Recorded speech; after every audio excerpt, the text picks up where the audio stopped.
So today I've got Paul Connor. How you doing, Paul? Good, mate. You Thank all you. right? Thanks for having me on. Yeah. No, this is great. It's absolutely great. Been looking forward to this one, to be honest. Um, Talking about games, computers, and we'll get a bit of martial arts in there as well. Cool. So, first question, mate. Completely off the cuff. These questions are going to be. What was your first computer? Very first computer was an Amstrad 6128. Loved it. It was kind of they were expensive back in the day. Even that was, I think that was the cheapest with a monitor and all the rest of it. But yeah, I remember my mum and dad brought us this second-hand 6128, and it was to be shared between Shared. me, my older brother, and my older sister. But you know, I kind of ended up luckily hogging it for most of the time. But absolutely loved it. I think the first game I ever saw running on it was 3D Grand Prix. Just Okay. blown away because there's nothing. I mean, back in the day, it was all like you remember the little LCD games, the little handhelds, like Absolutely. Nintendo made a few, but then you had the ones that were like the goggles that you put to your eyes and stuff. Oh, yeah. The Remember View, those? View, the View 3Ds they were, weren't they? Yeah, The yeah, little yeah. tank game and stuff. Yeah, I remember having Yeah, one of yeah. those. So, Yeah. so that's kind of all I was really used to. These novelty, well, you say novelty now, but back then they were probably like cutting edge. But Mm. these LCD games, and then to see that running on an Amstrad, because it to us back in the day, it kind of looked like 3D, even though you knew, Yeah. well, now it really wasn't, but it was impressive. And yeah, I just remember being blown away by that. And obviously, when I first saw it running, I had no idea that you'd got to kind of wait for that thing to load up. Yeah. So we had the floppy disk, so it wasn't so bad. But even that was like, it could take a little while to get into a game with the loading. But the Yeah. good old days was phenomenal. Loved it. Still, I've got I think I've got about four Amstrads upstairs. So I've got Oh, okay. I've got quite a few Amstrads. I've got a bit of a thing for them. Yeah, Mm. I mean, I've got like Commodore and Spectrum. I've got the Spectrum Plus Two actually. Is it the Plus Two? Is that Spectrum Plus. the Amstrad one? Yeah. The Amstrad, yeah, it's got the Amstrad casing on it. Um, It's all in a one unit, the grey one. yeah. There was the. I did two revisions. There was that one. Is it that one? Yeah, Yeah. So I did the black one and the grey one. Yeah. yeah. No, I've definitely got the grey one. I've Yeah. got the grey one, So but that's I've got the the A, I box and think. everything. Yeah, so I got that. I actually got sort of almost given that. It cost me. I think it was 60 quid. Okay. That's that's £60 for anyone watching, not in the UK. Quid. 60 quid. 60, 60 quid. Yeah. It was £60, and it come with loads of games in the box, immaculate condition. It was like a bargain, but they knew that I collected the stuff, so it was either that or they were going to give it to some, you know, relative who probably wouldn't appreciate it and all the rest of it. But Sell it on yeah, eBay. so that for a still. But yeah, the Amstrad is weird as well because like you're very much into the Spectrum, aren't you? Mm. So like the Spectrum's your thing, and you've probably got like loads of nostalgia for that growing up. But I don't know if it was an area thing, but the Amstrad seemed to be like prevalent in this small area where I live. So all Right. of my friends at school, Yeah. there was only one of them that had a Spectrum. Mm. So he was like the odd one out. Whereas, if probably 5 miles down the road, we'd have been the odd ones out. For some reason, everybody in this area, they all had the 464. Um, so, there was a lot of tape sharing going on. The It's double deck, it's play fine. record, Yeah. Yeah. sellotape over the right protect hole. That's it. You know the score. Yeah. Yeah, That's there, it. there was loads of that going on. But yeah, so breaking the law at like 7 years old, 8 years old. Oh, we've all done it. Yeah, yeah, yeah. But yeah, the good old days. Yeah. Double Dragon and what else? There was some classics on the Amstrad. It was things like Boulder Dash, uh, International Karate, and all that stuff was on there. Mm. Chucky Egg was the one though.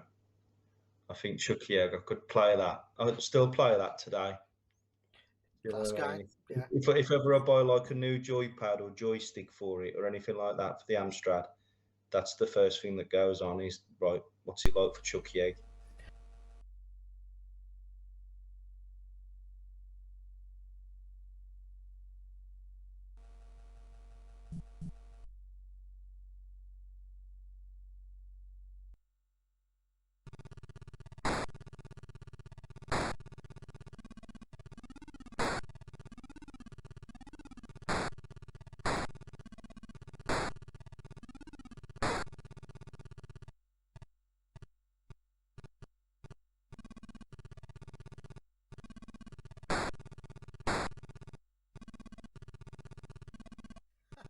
Brilliant, love it.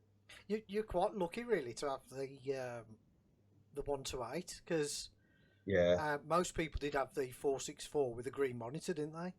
yeah, yeah. And it doesn't sound a lot. I think it was like was it £100 difference or something like that when it came out? But you got to remember back then, £100 was a lot more money than £100 is kind of now. Mm. So it must have been like a phenomenal increase in cost to have the colour variant. Yeah. But I mean that's why we had it second hand. So he must have got it. Knowing my dad, Mm. he must have got it for a good price because otherwise he'd have got us the cheapest. Right, gotcha. Do you know what I mean? So we were lucky. We knew we were lucky as well though because whenever I go around a mate's house, it was always on the monochrome, green screen Mm. on the 464. Yeah, He's like waiting for his tapes to load and all the rest of it. and you've got your disc. Yeah. And I've got the discs. Yeah, but there weren't many games for the disc at the time either. So it was kind of like, I don't know. I was still a bit envious of the Oh, people okay. that had the 464. And in the end, I ended up making a tape drive for it out of, I don't know if it was a Walkman or just some cheap cassette player. Like an Alba or something. Yeah, it was something like that. Mm. Probably brought from, whatever electrical stores were open at the time. But Or the market. yeah, or the market, yeah. But you needed a special cable for it, and that was like, I don't know how much that was, but that was hard to get hold of. Because obviously it has to interrupt the playback for when it needs to process what it's loaded so far and then carry on Mm. and all the rest of it. So there was like a remote socket that needs to go in to stop the playback. Because otherwise it would just carry on and it would miss its loading point, if that makes sense. Oh, right. I didn't know that about the 128. I was going to ask if it had got a audio in connector, the same as Yeah, the Specky. yeah, it's And got. I don't know if it's like a proprietary socket. I'd have to have a look at one to mm, figure out what it is because I can't remember. It's one of these things. It's on the side of the machine, and you never pay it any mind. But you needed this special cable, and it's got the free inputs into the cassette player. yeah. But obviously, one of those is the interrupt for the play, so that it stops it when it needs to. Um, All right. but yeah, it was quite a good bit of kit. That was. It was a Mm, game changer for me yeah. because up until that point, I couldn't swap games with people and share stuff. So yeah, and then obviously the sister had she had a ghetto blaster for remember the ghetto blasters? Mate, I used to do Remember breakdancing. those? So I Yeah, used to carry my raster about with me that's it, the rolled up bit Rasta of blaster. lino Brilliant. going up the park. Well, she had one of these for Christmas, and it was like, oh, can you just copy this tape for me? Well, what is it? "Ah, don't worry about that. Just copy this tape. Here's some blanks. You always seem to have like a 2 pack of 10 blank cassettes floating around you. If you had Yeah. like a microcomputer back in the day, and yeah, just constantly on it with friends, writing on the back of the cassette inserts. The tape counter number for each game and all that stuff. Went through all of that. Mm. Brilliant, magical times. Oh, absolutely brilliant, man. I mean, I think you're right. It must have been a regional thing, um, because you had the three, 8 bits, didn't you? Well, I suppose you had four really. You had the Yeah, Atari XE or XL, Atari XE, I think it was. Then you had the Amstrad 464 and the 128, Commodore 64. If you were rich, you had the 128 one. And yeah, then you had the good old rubber keyed Specky. Um, but if I remember right, the Specky was something like £100 from Woolworths up near where I live in. But mine ended up not lasting very long, and I ended up with the luckily the Specky Plus had just come Right. out, so my dad come back with that one, and I was like, Oh, oh, okay. I was happy. It was like, oh, this is even better, you know. So Yeah, but the original perished, did it? What happened to that? I I've got a funny feeling it was almost like dead on arrival. So Um, I'd opened this up for I don't know if I had it for my I can't remember opening it up for Christmas. I think I had it for a birthday, yeah, and because it didn't work, my dad was like, right, take that straight back, and they got none. You know, for that model. yeah, they got no more of that rubber keyed model, and said, oh, you know what, we've actually got this one. Probably paid, I don't know what the plus was when it come out. It probably extra 20, 30 quid or something. Still a lot of money, wasn't it, back then? Yeah, yeah, definitely. And come back with that, and he said that they've only got this one. And I was like, yeah, okay, whatever. That's brilliant. Brilliant, happy days. Yeah, Yeah, you know, that's all good. I do love. I like when I try to get because I've got two daughters, so I've got like a 5-year old and a 3-year old. She's nearly 4 now, actually. But okay, yeah, I introduced them to the Amstrad really like early. So I've got my 4-year old at the time, Bryce. She's now 5, but at the time I introduced her to Dizzy, Treasure Island Treasure Dizzy, Island and stuff is like that. She hadn't got a clue what she was doing, but just loved it. Just mm, loved the idea of this blazing sort of bright monitor beaming these images at her and moving this massive joystick around. She's loving it. yeah, So yeah, trying to get them into it, but yeah, bit wary because not wanting them to break anything as well. yeah. Do you know what I mean? That's the thing, isn't it? When they're young, everything goes in the mouth. Yeah, yeah, everything. But yeah, these things are a bit too big to get in her mouth, luckily. But yeah, they seem to love it, and she recognises it whenever, like, I'll put it on the laptop, and she'll just say, "Oh, Dizzy," and she'll come up and she'll grab the joypad, start playing. She loves it. So just trying to, because the retro games are like, you haven't got to sit through an hour of tutorials and the hand holding and this is how you shoot. It's just like, you've got a shoot button. That's going to be your shoot button. Do you know what I mean? You know where you're at with them, don't you? Well, the thing is as well, because there was all that game swapping going on um, when we were kids at school and whatever. You had these new say you made to do you a tape compilation tape, and you'd play these games, but you had no instructions. You had to work it No, out. no. You had to work it Yeah, out yourself. yeah, yeah, yeah, yeah. You know, there was no hand holding like you get with the modern console games. Or if you want to jump, press X, and you're like, I'm pretty sure I can work out how to jump. I'll just Yeah, press stuff until it happens. But yeah. they really do make you feel as though you know, you're thick as anything now. Yeah, yeah. I Um, remember the magic. Do you remember the magic of playing? Like, did you play Yours Revenge on the Atari? oh, I've got it up there. I've got a box Yeah. copy. Yeah, Oh, have you? Oh, yeah. brilliant. But I remember the magic of figuring that out for the first time. Like, what is this beam here? Mm. Oh, you don't get hit by the I don't think I did. You know, enemy. I don't think I did work it out when I was a kid. Did you not? When I first Mm. had it, I probably would have hired it from. Do you remember when you could hire cartridges? Yeah. So I probably hired it from. I don't know. I think it was called Hold Tight in Colligate, one of the Right. old video shops. I think I hired it from there, and I was like, I don't know what I'm doing here. Love the sound effects, shooting that thing going up and down, dying a lot, and going, Yeah. okay, next, Yeah, because yeah. you know, No, me and my mate figured it out because we just didn't understand it when we first fired it up, and it was something that I think he found in the loft. This Atari 2600. hmm, No instructions to any of the games, so it really was what you were saying. Figure it out for yourself. Plugged it in, got it working. I think his dad was sniggering at us, like trying to figure out how it worked. But we got to level 2, which was like, you wow, know, yeah, yeah, yeah. level I mean, two. when you play it and you understand it now, it's quite a simple game. But back then, with no instructions, it was like it was an accomplishment just to figure out how to beat that little whatever it was. Yeah. But yeah, Yar's Revenge, classic.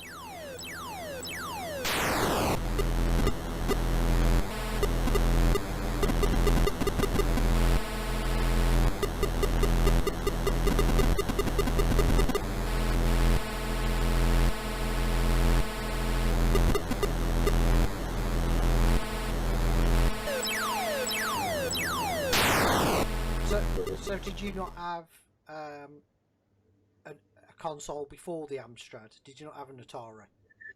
No, so I think the Amstrad was my very first introduction to having anything that plugged into like, well, that was like a television display, I'd say. Right. So other than that, it was all of these little, handheld LCD toys that weren't very deep. That were like, Astro Wars and yeah, we had I've still yeah, got Astro Wars actually. I think that's worth a bit that's of some money now. reason. That is, you know. Yeah, I've got the box for it and everything, but the box is really beat up. It's not been with me forever. It's Yeah. one that I brought on eBay, but that's still a really fun little game to play. Amazing game. Yeah. And the sound, but the bloody thing's that loud, I can't isn't it? remember. I can't remember. I'd love a Yeah, little Astro Wars again, but as I say, yeah, unless you can find some car boot that somebody's just getting rid of one. yeah. If they know what they're worth, you got Well, no it's chance. interesting because Astro Wars is where the latest game come from. Okay. Because my brother kept saying to me, because he's a massive fan of Astro Wars, Hmm. and he kept saying, your next game you ought to redo Astro Wars. So yeah, yeah, and then it just turned into this, shooting game. Yeah. Well, Because we'll go into that a bit no, later no, on. yeah, yeah, Really. but Yeah. yeah, I do love the Astro Wars, but I don't think I've got anything from that sort of era that's like that kind of thing. Other than that, if that makes sense, like I've got Yeah. consoles that were later than that, but nothing, no electronic toys, I guess, because Yeah. it was classed as a toy, but it was like a little miniature arcade machine, wasn't it? Back in the day, Yeah. you've got like the viewport into the game, and the joystick and the button. Yeah. Brilliant bit of kit. I wish they'd made more of them. Hmm. I mean, they've started making little replicas, haven't they, of arcade machines? But Yeah, it, it, yeah. it, they haven't got the same feel.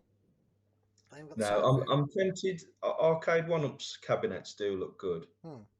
and I am quite tempted. Yeah. But again, the problem is always space, isn't it? The problem is, Yeah. have you got the space to be putting up an arcade machine? I built my own arcade machine, Yeah. um, sort of 10 years back. I'll have to send you some pictures on, but that's the four-player control deck, all built I from would like to scratch. see that. Yeah. Yeah, it all needs rewiring now because it's in the loft Hmm. and it's been alive for like 12 years. Yeah. So a lot of the wiring's a bit unresponsive now, so we've just got to strip it all out and redo it all. Which, yeah, it's probably going to be a few hours, but it's got everything on there. It's got MAME, it's got all the old consoles. Yeah. Using a front end called Maximus Arcade, which is probably really dated now, I'd say. But I, really customizable back in the day. You've probably never heard of it, but no, not. it was decent because that was built like 12 years ago. Hmm. So back then there was that, and there was can't think what the other sort of main um, front end was for arcades at the time, but there were two choices, and I Hmm. sort of went with that because it was the one I could find the most information about online Yeah. in terms of like how to set it up. Uh, but yeah, so I've got that. I've got loads of like old consoles. So I mean, my real sort of nostalgia is with obviously the Amstrad, but the old Nintendo as well, the 8-bit, the NES. Oh, okay. Big fan of that. Yeah. Massive fan of the NES. I've still, it's like, well, you can play some of them now on the Switch, can't you? So you could, Yeah. if you've got the, Nintendo Online, you can get in there. And I was playing like, it come out as Blue Shadow over here, but I think it's Shadow of the Ninja Hmm. or something like that. Okay. In America, it came out as. So I was playing that. I used to be able to beat that game like with my eyes closed. Played it on the Switch in handheld mode, and just got it absolutely handed to me. So it was like, yeah, Okay, reactions are a bit slower nowadays. Yeah, you soon find that out, don't you? Yeah. I'm gonna have to swat up on the old NES games again. But yeah, love the NES. I remember the magic of like Super Mario Brothers 3 coming out. Do you remember that? Yeah. And it was like, you remember the wizard? Remember that Fred Savage? Is it Fred No, Savage? no. It You was see, like it was a movie. It was like a kids movie, but it was literally like a Nintendo advert. The entire film was just like, are you on about the Super Mario movie? no, Oh, no, because that was this terrible. is yeah, no, that was a rough thing. Yeah. But there was like a movie Hmm. with I think yeah, is it Christian Slater was in it as well? All right. I must have seen Fred it. Savage. You mustn't have seen it. The Yeah. Wizard. It's like a yeah, it's definitely a product of its time, Yeah. but it was kind of paid for by Nintendo to get made, Oh, okay. right? I need to have a So look for this. product placement is all over the movie, and like everybody's playing Nintendo games all the way through it. There's a big competition on, and right at the end, the game that they actually play Hmm. is Super Mario Brothers 3. Right. But that movie came out like a year, probably a year and a half before that game ever came out. Hmm. So it was like just a massive promotional piece for for for the game. It was Right. just phenomenal. But I remember the build up, and I remember watching that film and looking forward to that game for like years. Well, what seemed like years as a kid. Hmm. But how often do you look forward to like really look forward to a game release these days? It's like, it sort of seems to not happen anymore for me. Um. Yeah. I mean, the first time I saw footage for Elden Ring, which is Yeah, the brand new PC game, that one I was, and I bought yeah, that. So I've been playing that. That's hard as nails, but it's supposed to be. That's. yeah. I think that's. I'm still playing Sekiro. Oh, I forgot about that one. Yeah, that's one I want to play. Yeah, that Yeah, definitely Sekiro's interests good. me. Yeah. Sekiro's good because you can tell it's like a Souls game, but it's so different. The combat's so different because of the parry. I haven't. Well, I've deliberately not seen much footage of Elden Ring because I do want to get it and I do want to play it, Oh, but I don't want to know anything about it. If you know what I mean. So yeah. I I avoid it on YouTube like the plague. Did you ever play Um, Hunchback? but the original, Yeah. yeah, on the Amstrad. Well, I would have played it on the Spec A. I Yeah, imagine it was the yeah, same on the Amstrad. You know how difficult that was? yeah, Well, yeah, it's 10 times as difficult than yeah. that. Oh, mate, Brilliant. it's one of these games, and you think, oh, I'm not getting anywhere here, but you keep playing it. You get Yeah, you become like a glutton for punishment. yeah. It amazes me It's with yeah. those games though, and Sekiro's the same because you start off and it seems unnaturally unfair, Hmm. and you kind of you died because you died and it was your fault, and then you go and you do it again, but it's amazing how good you get Because of it, because of it, and that and then you progress, and it's like and I remember this.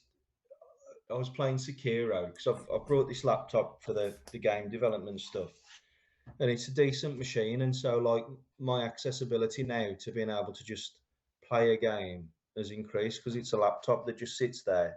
I haven't got to go and trundle upstairs and turn everything on. And yeah, do you know what I mean? So it's like it's just so easy now. yeah. And I was sat here playing Sekiro, and all of a sudden I just got good at it. And all of these sort of like mini bosses that were destroying me. I went through a phase. I think I beat 4 bosses in a night, which Hmm. is like crazy. And just remember having a newfound respect for the game, and yeah, they're awesome, aren't they? Well, I it's the old Go on. school way of playing, isn't it? Like Yeah, repetitiveness, and then all yeah, of a sudden, oh god, I've done level one, like Manic Miner. yeah, yeah, yeah, yeah. But that's kind of missing now, and it's weird that those games like Elden Ring and Sekiro and the Dark Souls games, that is actually what people love about them as well. Is that they're just hard as nails, Yeah, and it's like, well. Yeah, it's crazy because most people, if I don't know what it is, but most people would run them all from games like that, wouldn't they? Or Mm. just pan them and say, well, it's not very good, it's not very well balanced, or it's Oh, this, that, and the other. yeah. But then, yeah, but you've got to put the hours in, and that's the key, isn't it? You've got to get good. But yeah, I'm still playing Sekiro. That's Right. such a good game. You would love that. I'm not sure how that weighs up to Elden Ring in terms of the combat, but yeah, But Sekiro's such a good experience. I think I'd enjoy it purely because I know it's Japanese themed and Yeah, um, well, you, you play as a samurai, don't you? Do you play as a samurai? yeah, it's kind of well, you can see it's almost like Tenchu in a way. I remember You can Tenchu. play Yeah. it, you can play it a bit like Tenchu, Mm. but then when you're in combat, it's a beast, and it's all about your timing of your parry, um, and you can't just stand there blocking because your posture meters being sort of built up to the point that you're going to be staggered and then they're going to hit you anyway. So it's like you have Oh to, well, it goes into all that. yeah. It's not, well, it is deep, but Mm. it's kind of intuitive once you've sort of spent an hour on it.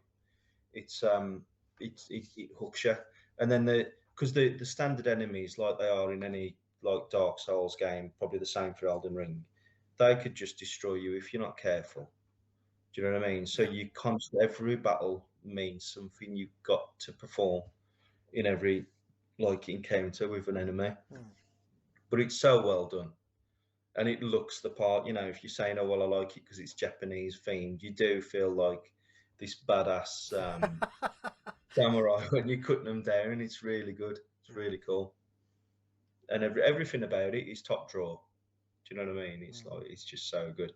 But again, the game doesn't tell you what you're supposed to be doing, and like you can get the lore for the game if you read all about the items and stuff. But there's so much text Yeah. and to take in and that. But yeah, phenomenal game, Sekiro. But I will try Elden Ring. It's for me, it's having the time to invest in something else. Do you know what I mean? That's put me off a lot of experiences at the minute. Yeah. I totally get that. Yeah, It's like what I'm doing with the YouTubing and the podcasting. yeah, You start to lose time for actually playing games. So what I do now is if I'm Twitch streaming and playing, I'll put the game on, I'll record it, yeah, and then I'll just collect all this footage. So if I need to go back to it at a later date, I've got it. yeah, But I've yeah. been I'm with playing you. the game at the same time. Yeah, Um, that's a good tactic. yeah, But it's yeah, it's weird, isn't it? Because you like I don't know if it's an age thing, but now I'm older. hmm, When I play a game now, I'm more aware of how long I'm playing it for, yeah, or how long it would take to get into something. So yeah, when you look at these new games that come out and you think, oh, it's like a 15-hour campaign or it's like 10 hours, I kind of think, yeah, okay, I could play that over a couple of weeks. But anything more than that, and it's like, oh, I don't know if I've got time, and that sort of puts me off. well, I play a lot of Rocket League just because it's like oh, six blimey. minutes. Okay. Yeah, yeah, Yeah, 6 minute matches. Just jump into one. yeah. But I I've can been see playing that. that for years. Yeah, I don't know how some people pull the moves off on that. no, it is crazy. S- I mean, I'm decent, but I'm still trying to get up there. Still getting beat by 10-year-olds. Yeah, well, it's weird though because at the minute it's like they keep updating the game, and for some reason their servers are just trash. Mm. Do you know what I mean? So like when you're in a game, you'll be playing really well, and then all of a sudden your car's just getting pulled off to the side. Do you know what I mean? And Yeah. like our internet in the UK, it's not that bad. And if I play any other game online, I've never had that experience. But Mm. this is physics based, Yeah. network code, and all the rest of it, and it must just be a nightmare to keep track of. But yeah, I'm normally scuppered by the trash talkers when I get lag. Oh, blimey. Yeah. That's the excuse for losing Yeah. every time. Ah, it's just laggy. But yeah, no, I've got a bit of a love hate with Rocket League, Mm. but I enjoy it. But I do find that that's like I don't know what your experience is of online playing with other people around the world, but it's the most toxic environment. I I don't bother anymore. I Do you know? I stopped playing online. Um, well, that's a lie actually, but I'll get round to it. When it came to competitive play, I stopped playing after Quake 3 because I was a big Right. Quake 3 player. But I preferred to play on LAN with a group of mates. It's much Yeah. more fun. There's nothing better than shooting somebody with a rocket and then just standing up, peering over the monitor and looking at the face, going, "Ah!" You know what I mean? There's nothing better Yeah. than that. Yeah. Getting a couple of pizzas in, a few beers or energy drinks or whatever. You can't beat it. But yeah, I don't think I've played anything competitive after that. Now, the game that I play a lot now is Elite Dangerous, my space sim. Now that's based online, Yeah. but because it's so massive and there's so many different things to do in it, trading, exploration, and there is the combat element to it. But you can also play in groups or you can play solo as well, all in the same galaxy. Right. You still get a few toxic people in that, but if you're in a group, Yeah. It doesn't matter. just call your mates. Yeah. Yeah. Yeah. Yeah. That's brilliant. It's a little bit different to like the because my son was playing Fortnite for a while, and I was wary of him playing that. Yeah. And any time I'd hear him shouting, I'd be into his room going, "Calm down," because I didn't want him to turn into one of these toxic kids that you. Yeah. Yeah. So I can only imagine what it's like on Rocket League. Yeah. It gets really bad. But they've turned the chat off now, which has helped. I'll Because the complete chat turned it in off. Rocket League, the actual voice chat, they turned it off because it never really worked very well. Yeah. But what was really funny was when I got was it when I got furloughed or just before the pandemic, I actually wrote a soundboard, right? So just to play like funny clips down the microphone, and uh, and that was really entertaining. So you'd Oh, score a goal, and then yeah. you'd have like the theme tune to Enter the Dragon would kick off or something, and Oh, they'd hear it, brilliant. they'd be Yeah. going mad. But I got that sick of like the toxicity online that Hmm. that was my answer to it, just to amuse myself. Yeah. I would play them, they'd have Bruce Willis shouting at them, or you know what I mean? Like they'd have some famous film quotes from Jaws coming down their headset to them and Yeah. stuff, and that really made me sort of chuckle. That entertained me for about 3 months, and then Rocket League, Sonics, they just took the voice chat out, Ah, so they couldn't hear it from that point. yeah. But that was such a scream. But Brilliant. yeah, So I think yeah. we better start talking about some games you've been making, mate. Yes. Um, Okay. so you've got quite a few games on Steam now, haven't you? Yeah, I've got a few Um, on there. I'm not sure exactly how many. Let's just have a quick look. I think I've got like 10 games or 11 games. One, two, three, four, yeah. five, six, 11 games. Yeah. 11 So games. I've got 11 out on Steam. So how did I that think. start? So what happened there? It's all about the Amstrad. So Okay. I'd got a failing floppy drive on the Amstrad. Right. So it's just failing to load anything. So I brought a GoTech um, to replace it, and obviously put the discs on. Played Chucky Egg, Mm, and just thought, you know what? I think I could. I bet you I could make this game because I've always wanted to make games and never done it. okay. So I've never, you know, um, never done it because it was always, I wouldn't say too difficult, but it was like the time investment to get going would Yeah. be like horrendous, and then the costs involved back in the day and all the rest of it. And I was just playing Chucky Egg, testing this device and thinking, well, yeah, there's platforms that he stands on. There's the ladders that he travels up and down. He can jump. The platforms move, and there's these hens that just move around the screen, Mm. and it's quite basic. Yeah. You know what I mean? And I just remember thinking this is something that's captivated me since I was a kid, and I still play it to this day. It's a good game. Let's just see if I can kind of recreate it. So I went online. I was furloughed at the time, so I'd got a lot of time as well. So time wasn't a problem, um, and I was really bored. And I just remember I watched a YouTube tutorial on Unity, All which right. was like the indie developers' game engine of choice. Yeah. At the time, it was picking up notoriety for small indie developers and new starters and Mm. stuff. And I just watched a player controller video and just thought, that all makes sense. Yeah. So then I downloaded a sprite sheet for Chucky Egg Mm. and just sort of loaded it all up into Unity and just got it moving. So the very first thing I did, I think it took probably about 30 minutes, and I'd got the character moving around and jumping on platforms, and it was like, well, realistically, couple of ladders and a moving platform and an enemy, and I have actually sort of, I'm there. It looked terrible. Don't get me wrong. You know what I Yeah. mean? It wasn't good, but it's like a little proof of concept.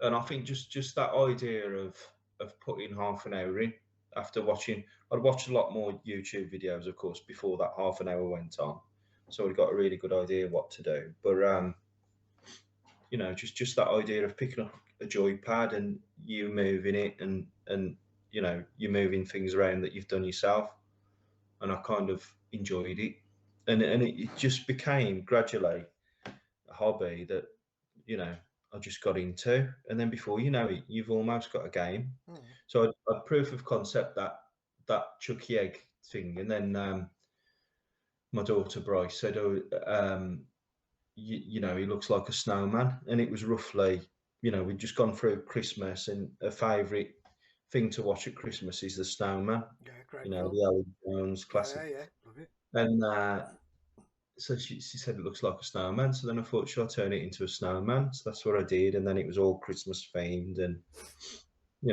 and then just spent a few months just making levels for it, and then that was the first game that got released. But it's weird. The thing that amazes me with the game development is once you start, you know, and you start adding things. It's like today. I'm working on another game now, Mm. and I've spent just before we started our chats.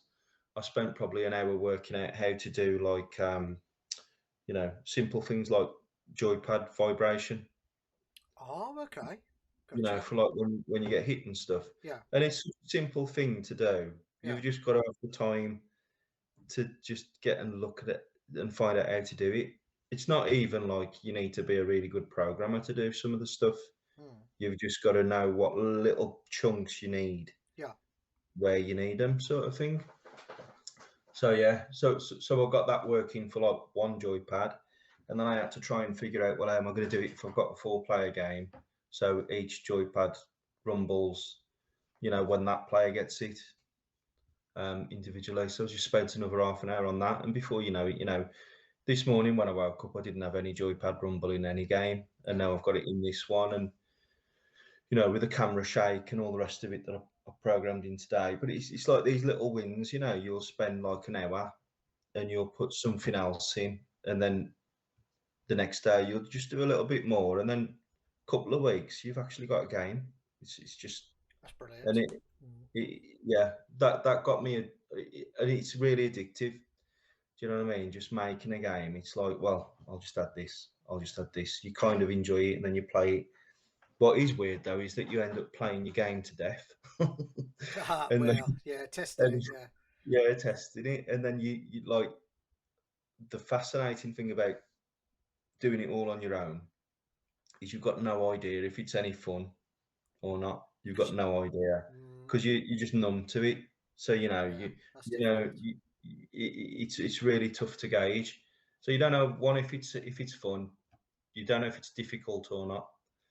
Do you know what I mean? Because like Yeah. you just played it to death, your skill levels up there, and yeah, it's just that's the problem I think with game dev.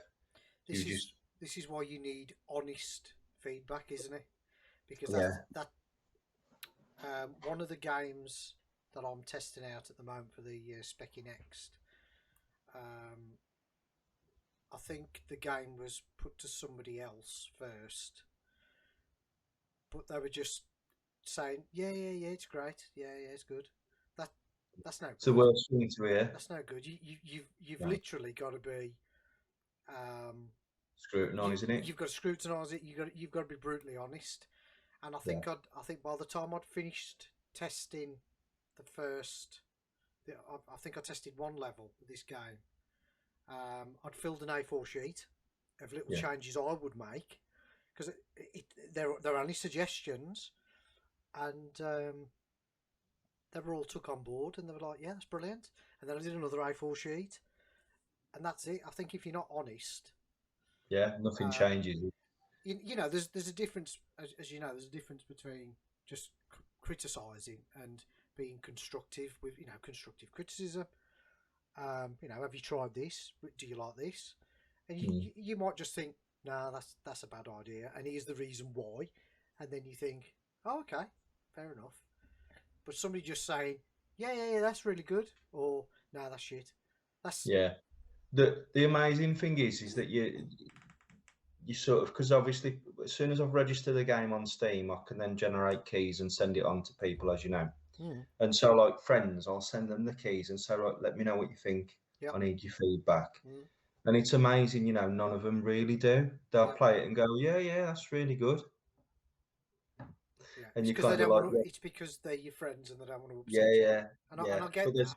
I get that. But there's one guy, Craig, who I'll send a key to, and he'll do exactly what you've done, and it's like so worth it mm, just to get his feedback. yeah, And there was like, so he played the latest game that I'd released. He played that to death for me, and he'd come back and he'd be like, well, if I was really trying to exploit the scoring system, I could do this, and I could just keep doing that.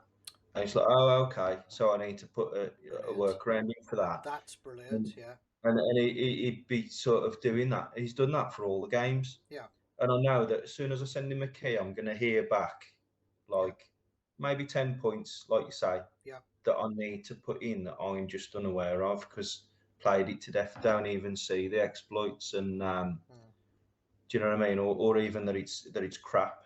Do you know yeah, what I mean? Or that it's good. You just don't know, mm. and it's so difficult. I played the game that I'm making now because it's going to be a 4-player game, All and right. obviously Okay. I live alone, and so like when I've coded up all the 4-player bits, but I've got nobody to test it with. So my brother come round. Yeah. We played the game that I play single player, and it's just too easy Mm, with 2 players. So I've had to totally like readjust everything there. But that's something that if I hadn't got that, do you know what I mean? Like it's weird, but making a game, you just need other people. yeah. You can't really do it on your own. You can do all the coding and all of the making of the game, but in terms of making a good game, if you haven't got that feedback from other people, you're always going to sort of, well, you'll either be really lucky or just you'll fail at it because Mm, it's difficult. But I mean, all of the stuff that I've done so far, it's small. They're all kind of, well, you can see it yourself. They're all inspired by retro games anyway. yeah.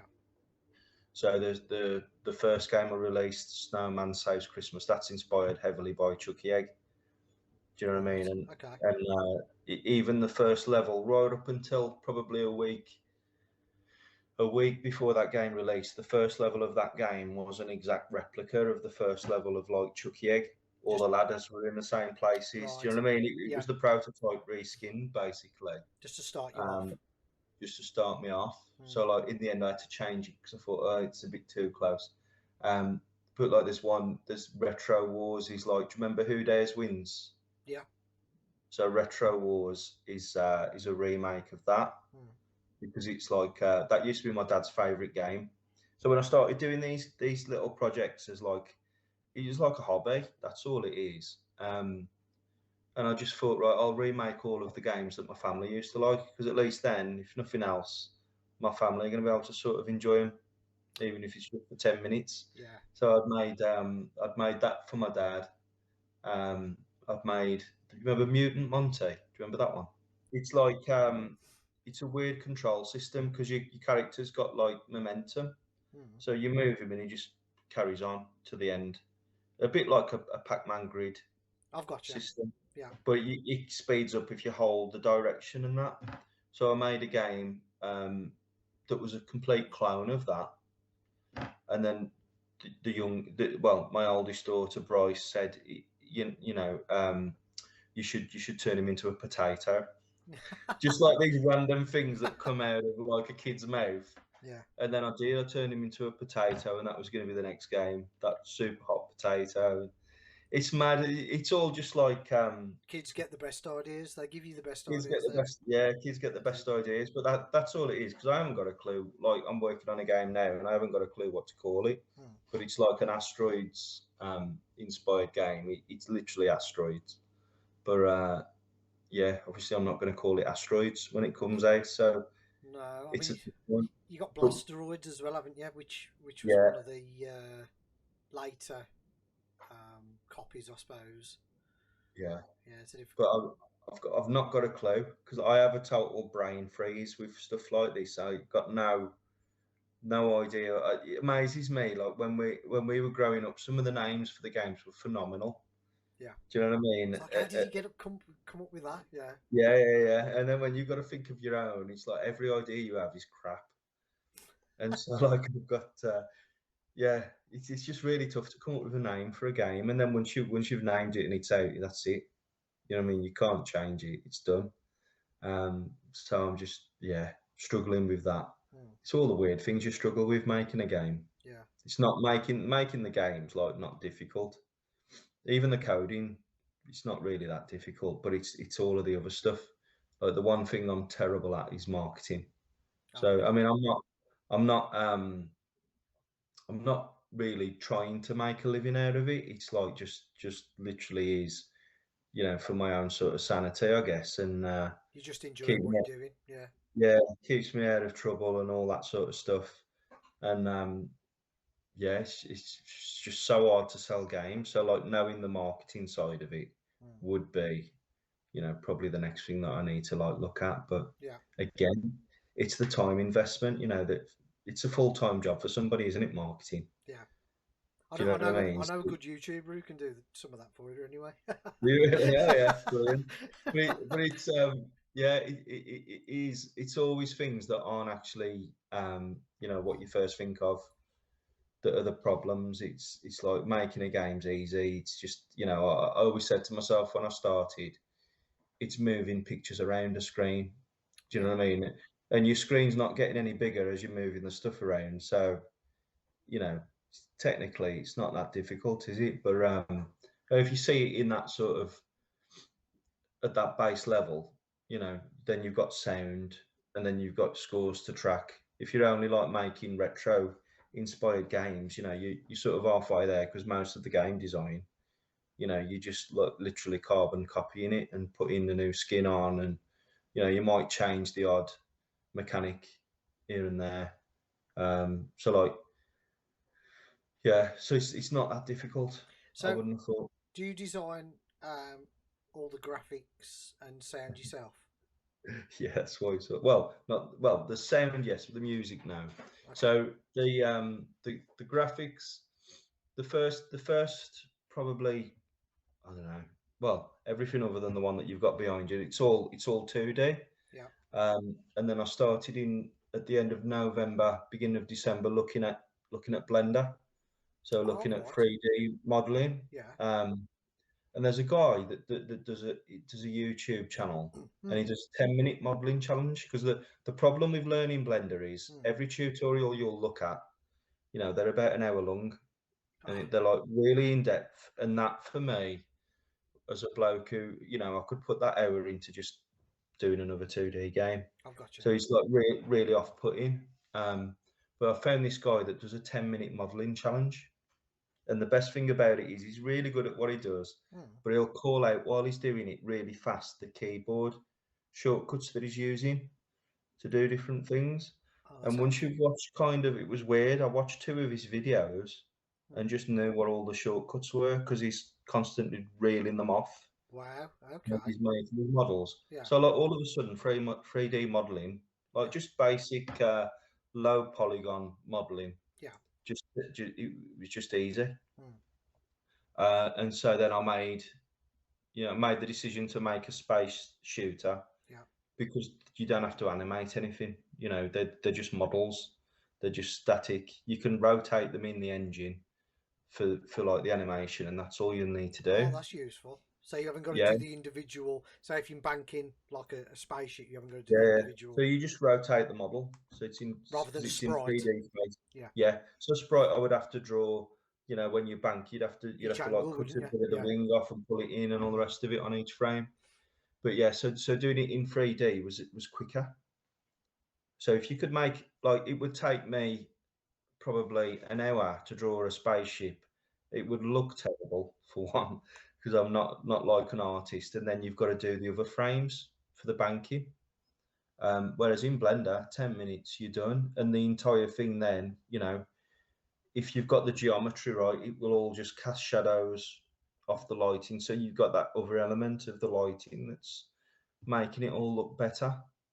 So it's kind of easier. It sounds like it shouldn't be, but it's just easier doing it with Yeah. 3D models. Um, if well, I'm not animating though at that point, so I guess when I come to do like characters, Hmm. it's kind of going to be difficult because then I've got to get into the animation on the Blender side. Um, but yeah, it's just weird. But I think I'm going to start to do more shooter games for that reason, if that makes sense. So I'm Yeah. just gonna do more like I've got. Don't know if you can see. I've got a copy of that. Yeah, yeah, yeah. So I brought that the other day. I spent a few hours as well because laptops nowadays. I've got loads of PS2s upstairs connected up to play it on, but obviously that's upstairs. So again, I've got the laptop, Hmm. and I figured, well, I'll put the PS2 emulator on it, Yeah. um, and that's what I've been doing. I've been sort of playing that for a bit of inspiration. Um, they're phenomenal games, aren't they? The space shooters. Well, Genre. R-Type is probably the king of side-scrolling shoot 'em up stuff because I'm a big fan of side-scrollers myself. Yeah. R-Type's definitely up there with UN Squadron. UN Squadron, Nemesis, Salamander. Yeah. There's so many. But Thunder Force 3 on the Mega Drive, love that. Yeah, there's the Gradius games as well, isn't there? Yeah, There's yeah. all of that. So I'm thinking that the next one's going to be something like that. But I'm Okay. probably at the point where yeah, modelling the ships, the spaceships wouldn't be a problem. It's the backgrounds. So it's all the things that like you're not an artist, and I'm not an artist. I've either got to get good at doing it, or then go on something like Fiverr and pay someone to make backgrounds and all the rest of it for the levels and stuff. And I've got no idea what that looks like financially. But I Um, think I'm almost there now, where that's going to be the next step. I think sometimes it's all about just talking to people, and Yeah, sometimes you'll find people out there who'll be like, "Oh, I'll do that for you," and they don't know money or anything like that. They're just yeah, happy for you to use their assets. their assets, their talent, and they get a shout out, and they're quite Yeah, happy with that. yeah, There's plenty of people out there. mm, It's like the YouTube stuff. I have got my own music that because I used to do a load of Amiga stuff back in the day on trackers, um, but it doesn't necessarily fit into the videos I produce. yeah, So I'm just cheeky. I'm like, oh, can I use you? Can I use this for my? And they'll either say no or yeah. You know what I yeah, mean? yeah, Um, so I think yeah, I think as you get yeah. older, you sort of become a little bit more ballsy about it. Yeah, I've dropped lucky with the music side of it because there's a guy at work um, who's really good at just knocking out music, and Oh, there you he's go. so talented. There you go. So the music that's in the game behind you, I asked him if he would do something. Mm. He was like, "Well, what do you want?" I said, "I don't know, maybe something with a bit of a techno vibe to it or whatever, space themed." Sent him a copy of the game. I said, just play that and see what you think. And probably within an hour, it sent me 2 tracks. He said, "Oh, what do you think to these?" Oh, brilliant.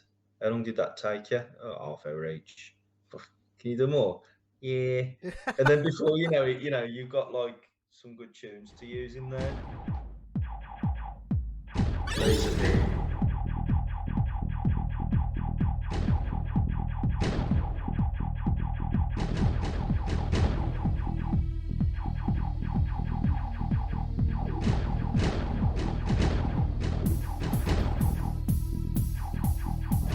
Taking damage.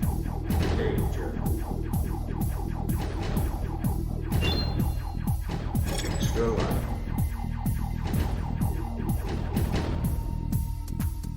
And, it just amazes me that people are that talented Mm. that they can just bust these things out and it's like effortless. Yeah. And I mean, I got to the point where, I'm not musically talented at all, really.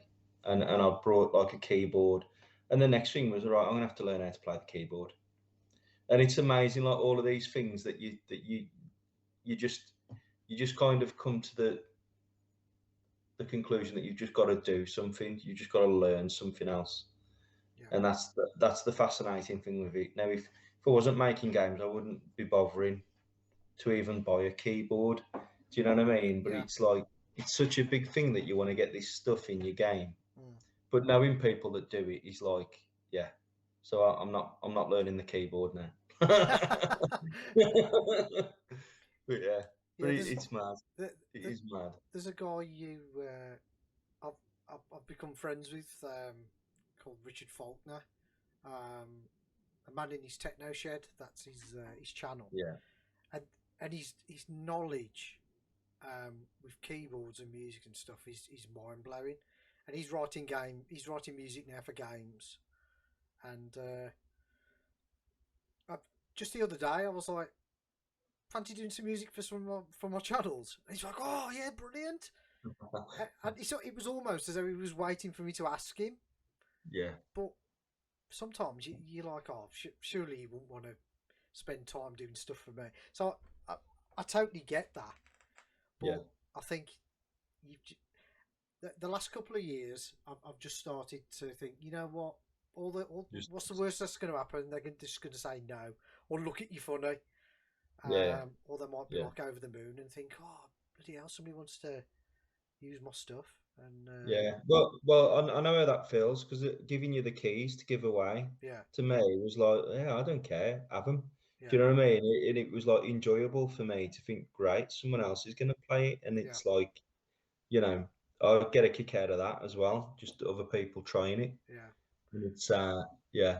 So I guess it is the same for musicians and artists and stuff, but yeah, I don't know, making games there's just so much to it, but all of the stuff that you need to do, you're not like, I mean, I'm not a good artist, so a lot of the games that I've sort of cobbled together initially, they don't look great, but now I've started to see the benefit of doing the 3D modeling. yeah. I think that's where I'm going to sort of stick. I'll do more 2D stuff, but it's going to be like smaller um, projects in between other stuff. I've not built a big game out yet, so it's kind of everything sort of. I've got a cap of like I'll put 3 months into something, I've got you. and then Yeah, I've got to release it mm, because otherwise I'll be one of these guys who's making a game for 4 years. mm, Do you know what I mean? So it's like now I only want to do something small, relatively small. It's like the game I'm working on now. I thought, oh, I'll knock that out in a week. Do you know what I mean? And I sort of did, but then I thought, oh, I'll make it 4 player. And then you do that, and then you think, oh, I've got to make arenas for it now because it's a 4 player versus game. So I did that. Then the play test, it's like, oh, it's too hard. So we've got to go and redo all of those arenas and change things and all the rest of it. And before you know it, I've been on it now 5 weeks. So it was a 1 week thing. It's now 5 weeks, and that's kind of like what happens.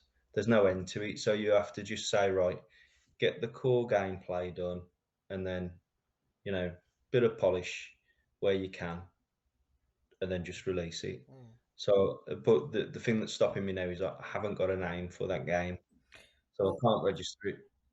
so two of your games that I've played. Yeah, So Wings of World War Two World War Two. Yeah, and the one behind Alien yeah. Space Bastards, which I'll show some footage in with the.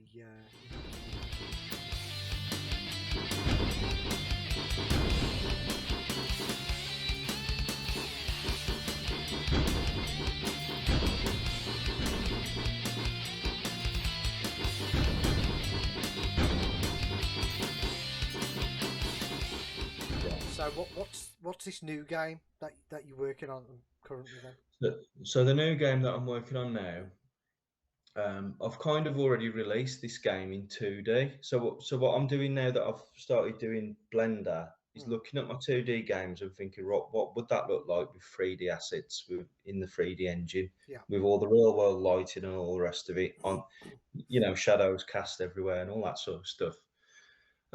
So I'd already made an asteroids clone, right? Right. And so now I'm doing the same again, but this one's going to be different because it's going to be a 4-player game. Yeah. So you can it's like playing asteroids co-op, but it's got kind of like, did you ever play Sternwind No. on the Dreamcast? So you like your side-scrolling space shooters, Hmm. yeah. So on Sternwind, you've got 3 different coloured power-ups that come across when you blast if you blast all 5 enemies, I think it is in a row in their formation, the last one might drop a power up, and that you can change the color of the power up, like red, green, blue. I think it is. Right. Okay, and what it is that when you pick that power up, you then get the red weapon, right? But then if you get the red power up again on screen, you need to have your red weapon selected to pick it up to upgrade the weapon. Otherwise, I've got that you. power up's just thrown away. So I've got that in there. So it's got the health and the weapon system from Sternwind, which is really cool because it's then a colour matching game as well. I did think maybe I should put some like Ikaruga polarity Ikaruga. changing Wow, in that's there. that's a beast of a game. Yeah. Yeah, but I don't think there's like an asteroids game with any of that in it. But then I thought no, because you've got to have things shooting at you then. So now here's a question for you. So are the asteroids color coded to the weapon, so you can only No. destroy the particular asteroid? With That's that weapon. yeah. No, I thought about doing this, but what happens when you get hit, Hmm. whatever weapon you've got selected, it's gone. Right. And when you've got no weapons, it's game over. So there's 5 weapons. Hmm. So you've got the potential 5 health. So you start with 5. That was another thing that I changed today because it was selecting you a random couple of weapons when you started. Because each ship, they've all got their own stats on, fire rates and fire speeds, all that sort of stuff. Yeah. And so so I couldn't color code the asteroids to the shot, knowing that the shot would be gone if you got hit. So it's kind of like a bad design choice, really, for the health, I guess. But yeah, I'm a bit too late in the game now to start changing that up. But I could put elements of it in potentially, so that maybe the asteroids, they've got cracks on them, but I could have those cracks emit light, and then you've got and the light could change, I guess, so they could pulse different colours I've got you. and only get destroyed. That's not a bad idea, to be fair. Hmm. I have to credit you on the logo.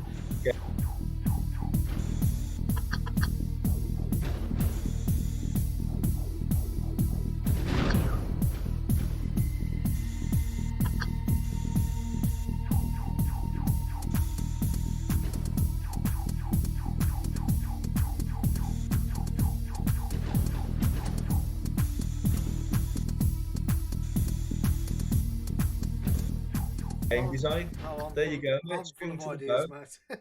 Boom. But yeah. So I could try that out pretty quickly, actually. Yeah. And you know, if it was hit by a particular shot type at that particular time, that crack was a certain color, Yeah. then it would, you know, or maybe even, I don't know, have the asteroids have more health. Do you know what I mean? And yeah, Yeah. you deplete them quicker if you match the color. That could be a thing.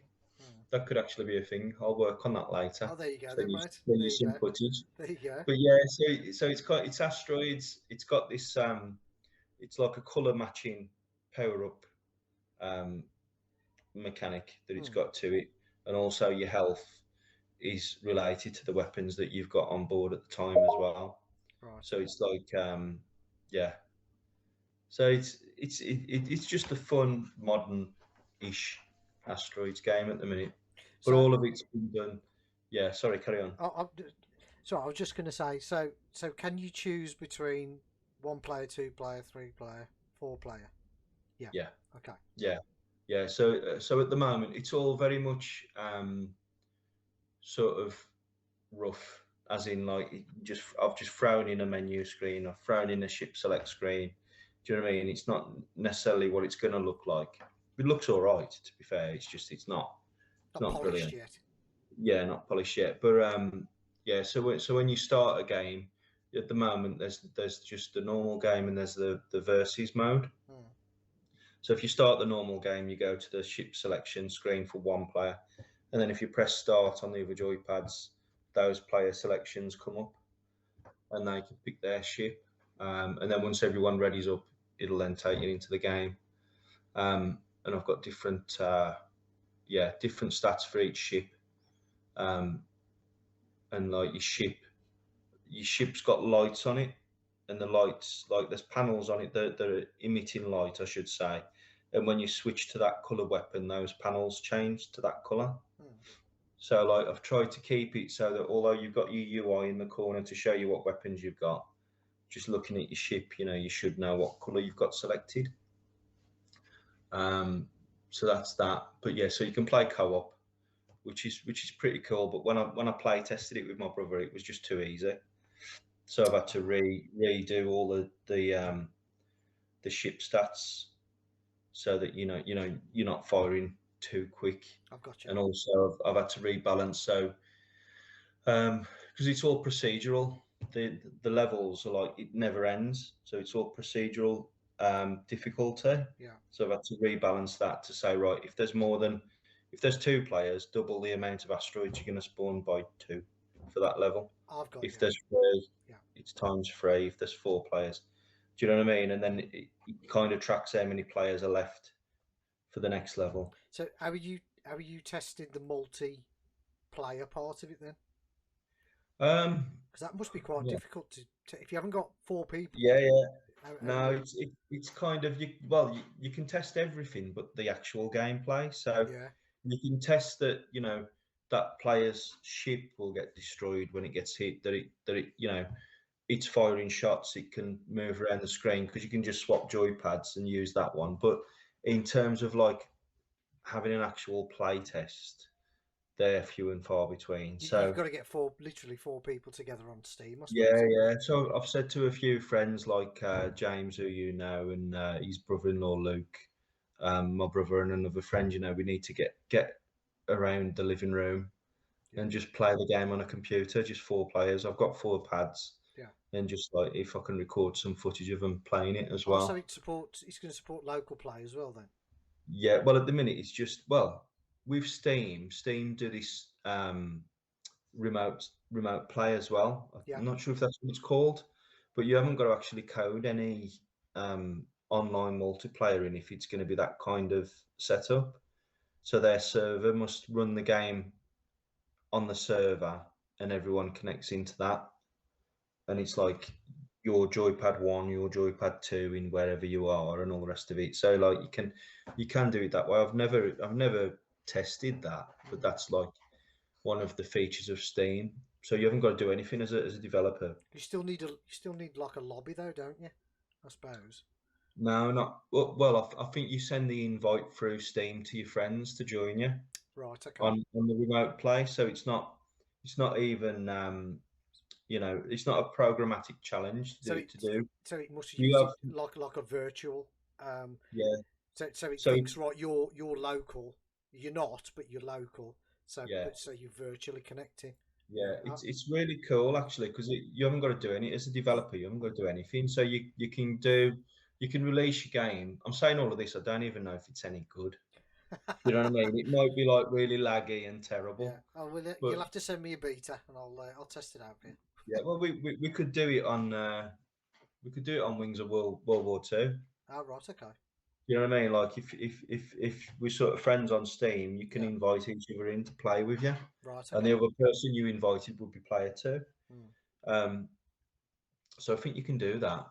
That's how it works. But yeah, so like it's going to be four players, couch co-op. Hmm. So whether that's using this remote play or not, I've been looking at using something called Photon for multiplayer. Oh, right. What's that? So it's like a well, there is a free version of it. I'm not sure what the ins and outs of the licensing are, Right. but you can, if you're a small indie developer, Hmm.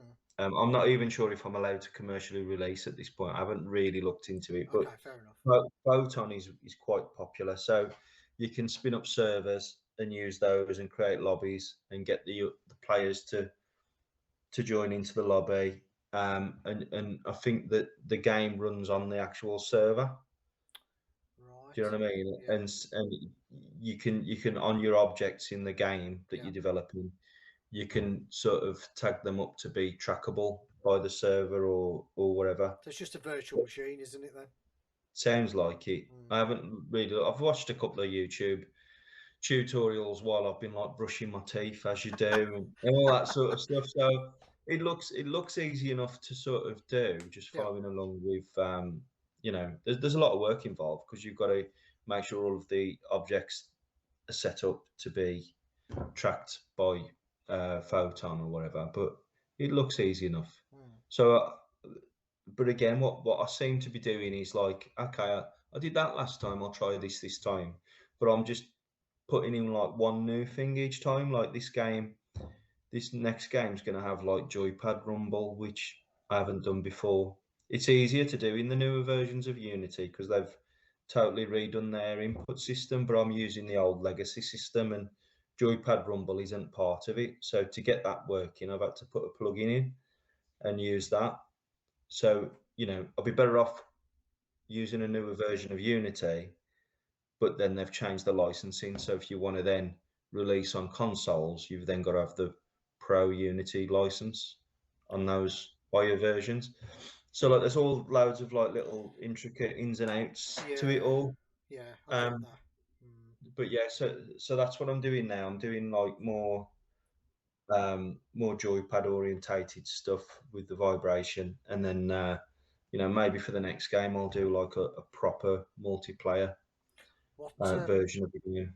what joypad are you making it compatible with, or does it just pick up a It just 360 pad? it just picks them all up. So I've got there's just a bog standard Bluetooth.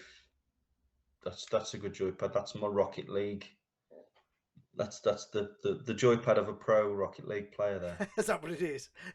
Well, that's just like that's like an Xbox controller, but Yeah, with that's all they are. almost like with a PlayStation layout.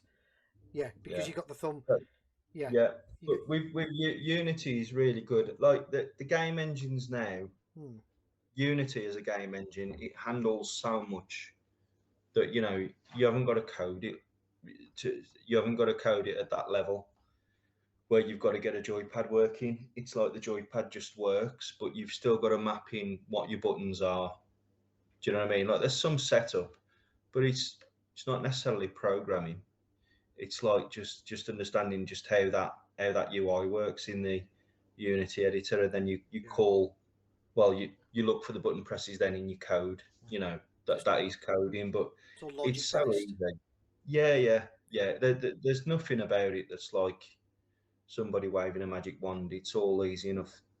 Do you know what I mean? It's yeah, simple stuff really. It's just having the time to go through. Right, well, how does that work and all the rest of it.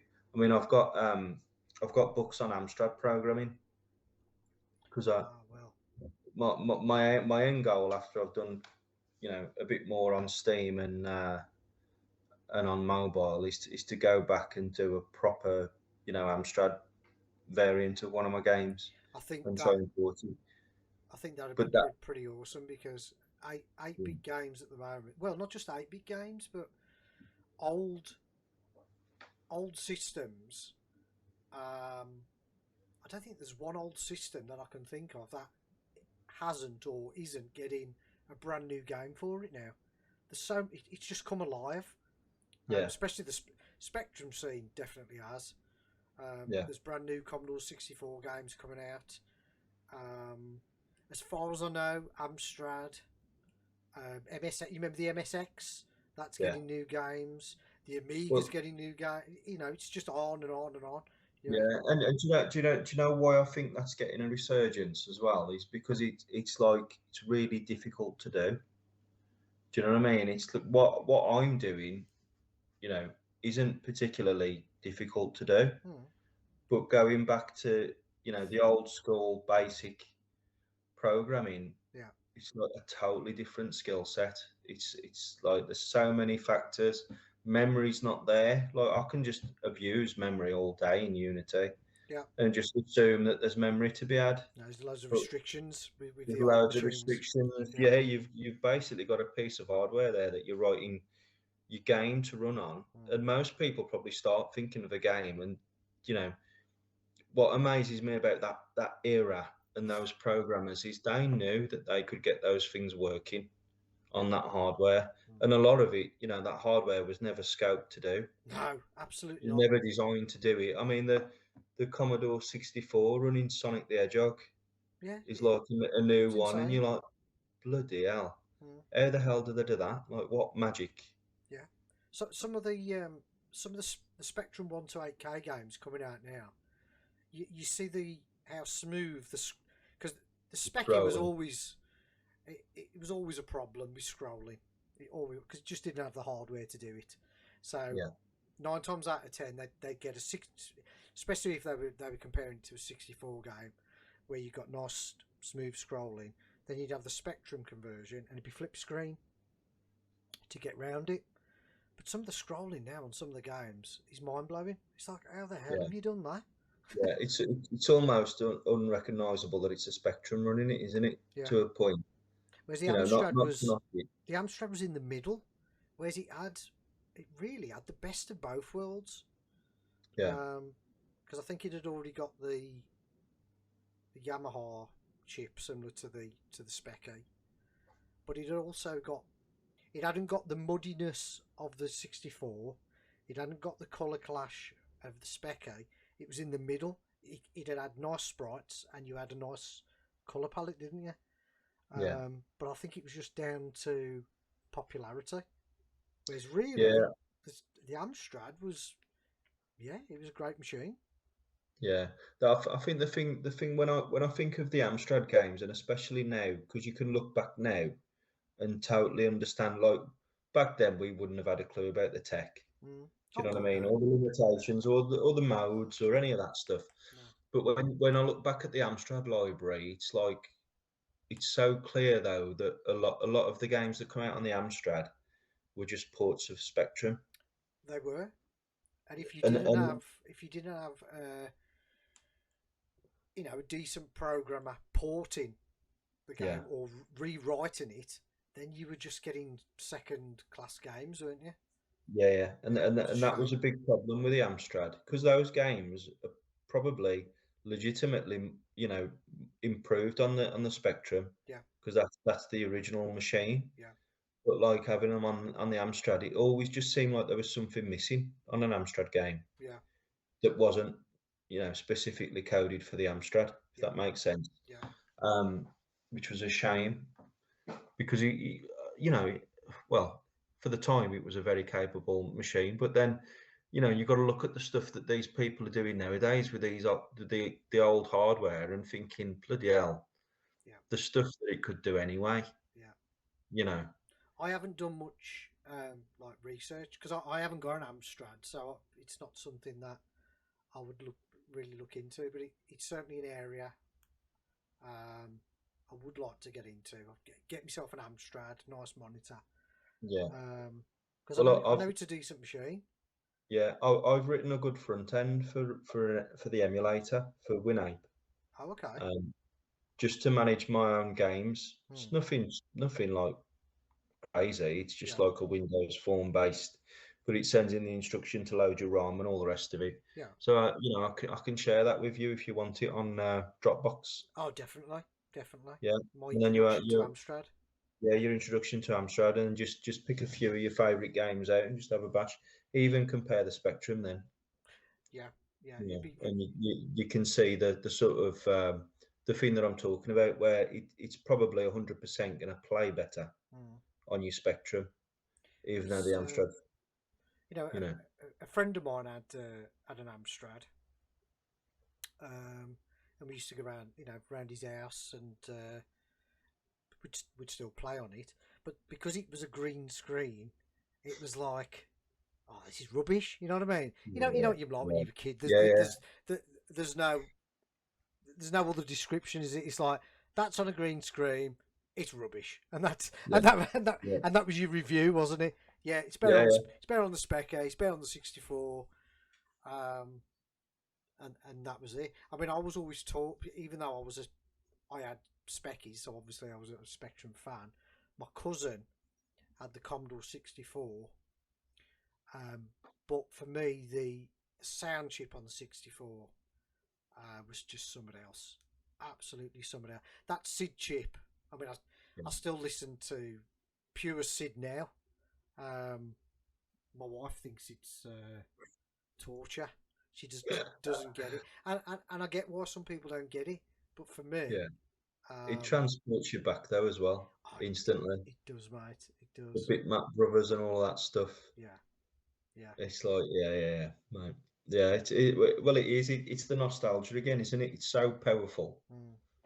Like we see it all totally differently. But it was the intros as well for me. With the, you'd load up a 64 game, and it was a copy, and it was cracked by somebody, and you just load it up for that cracked screen with a scroller, because the music was so amazing. Like some of the Yeah, older Ocean loaders, yeah. you wouldn't even play the game.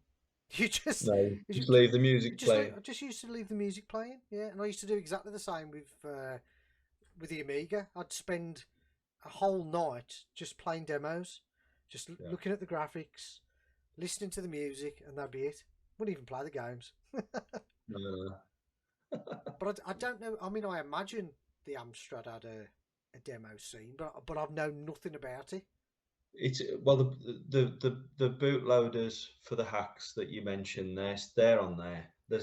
There's a few on the disk images that I've got, like for the emulator. Hmm. Like it is that scene. It's the same stuff, and it sounds decent. Yeah. But I'm not experienced enough of it on like the Commodore scene or the Spectrum scene to be able to weigh them up against each other. But I've got you. I know exactly what you mean about like the music quality and the production value of just that screen to say, well, do you want infinite lives?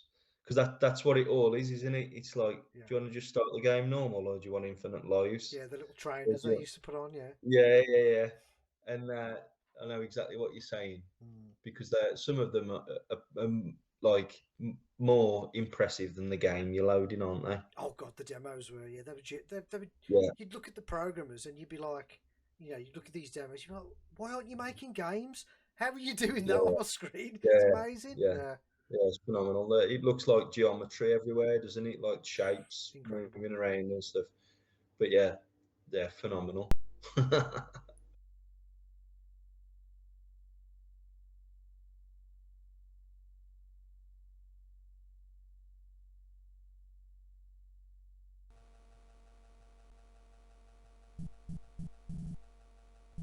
Welcome to Treasure Island City.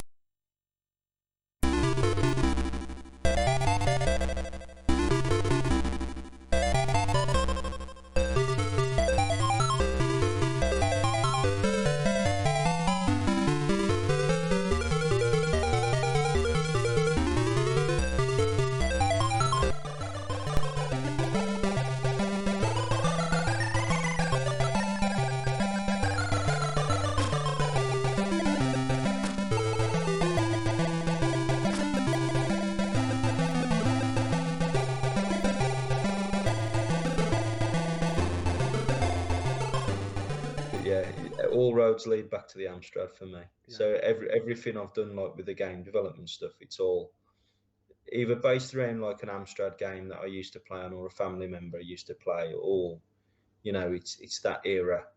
There's a game from that era that's like been sort of used as inspiration. I think that's really exciting. If you're going to go back back to programming stuff on the Amstrad, I really do, because there's a massive scene for that. Yeah. It really is. Yeah. I mean the Spectrum Next. The good thing is with that, because it's an FPGA and you can change the core. I don't know if anybody's wrote an Amstrad core for it yet, but in theory you can just reflash the chip, and it'll turn it into an Amstrad, and then you just run your games as normal then on that machine. In the hardware, Yeah.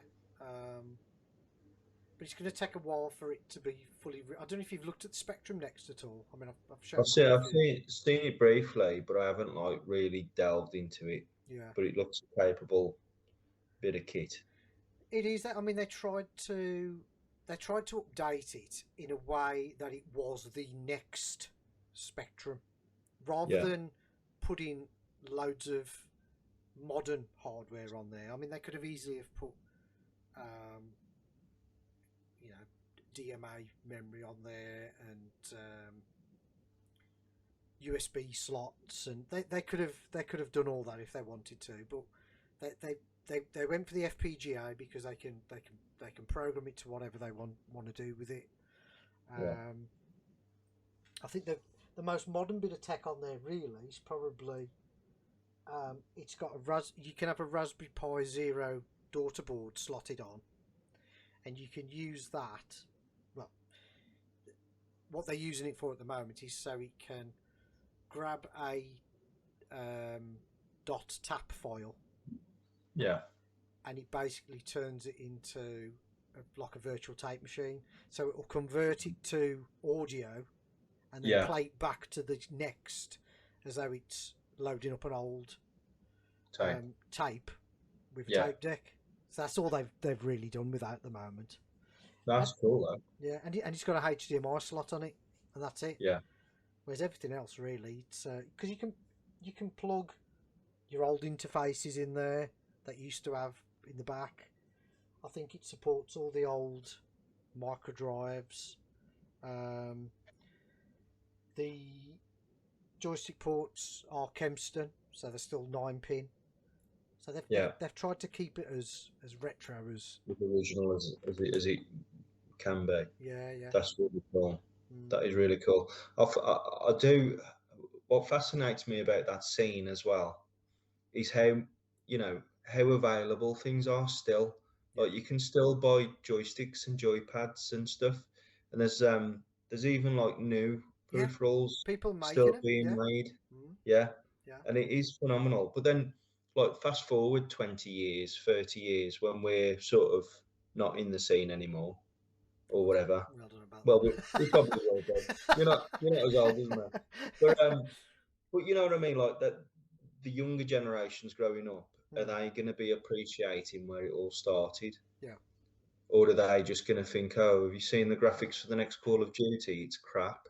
Do you know what I mean? It's like the kids nowadays. It's the classic, isn't it? They haven't felt our pain of like deciding what game you're going to want to play and then waiting for 10 minutes for it to load. But when we were kids, because we didn't know anything better. Yeah, we didn't know. You'd press play on tape. You accepted. You'd downstairs, it. You'd have your tea, come back upstairs, and you get tape load error. Great. That was the biggest pain. Yeah. I mean, it's quite funny actually, because I've still got a tape deck plugged into my Specking X, and I've still got my screwdrivers. Hey, there they are. To adjust the ends, because still to this day you'll get one game that will not load. I'm knocking everything off now. So I still love it. I still love it. But I think like what you said with your daughter showing her the Amstrad. I think that's what's important. That's why I try and get my son involved as much as possible with all the retro stuff, so Yeah. he can gauge what we Where it's all had. started. Yeah, and plus I think it's just more interesting because it's all Yeah. mechanical and there's moving parts, and whereas now it's just, I don't know how you feel about the digital world, but for me, I still love the physical games. Yeah. I love the box, the artwork, the manual, and you're getting something for your money. Yeah, I'm a big collector. I mean, the remember the Wii U? Did you ever get that? I've got one sat over there. Yeah. Of course I So have. the Wii U, the Yeah. Wii U is probably the last console that I've really loved. Brilliant machine. Right. Yeah, and totally underappreciated because of poor marketing and all the Oh, rest of it. It was unbelievable. horrific. Yeah. But I went mad because I knew it was a failing console, even though I loved it. I knew it was. Even from when I brought it, I thought nobody's going to buy this. This is failing. And so what I did was I went out and brought every game that was ever released for it. Oh wow. Okay. Yeah, well, I say every game. I'm Most 10 of them. games off. Okay. I'm 10 games off getting a full UK, essentially a ROM set, but the Which ones do physical you disc. need? Because I've got a few over there that I don't even want. It's all the silly ones, like the Barbie and all the really like Hang on one second. obscure kiddie ones.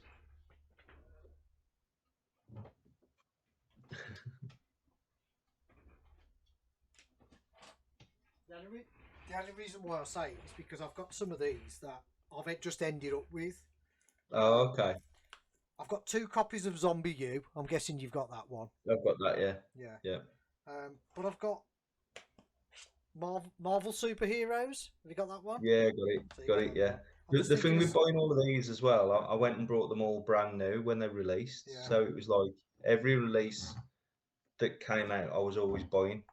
that one. Really expensive time for me. Yeah, got it. Yeah. So there probably isn't going to be any rare ones here. They're just ones I ended up with. Lego Movie. Yeah, got it. Yeah. It's things like Barbie and things No, like not that. things that you would never walk into a shop and buy anyway. Tried to give up the Barbie games. Yeah, I mean, that haven't one's still sealed. Have you got that? they? Yeah, I got it. I got the special edition of that as well. So it seems like Batman 3. Got that one? Yeah, I got that one. Yeah. So Yeah. there you go.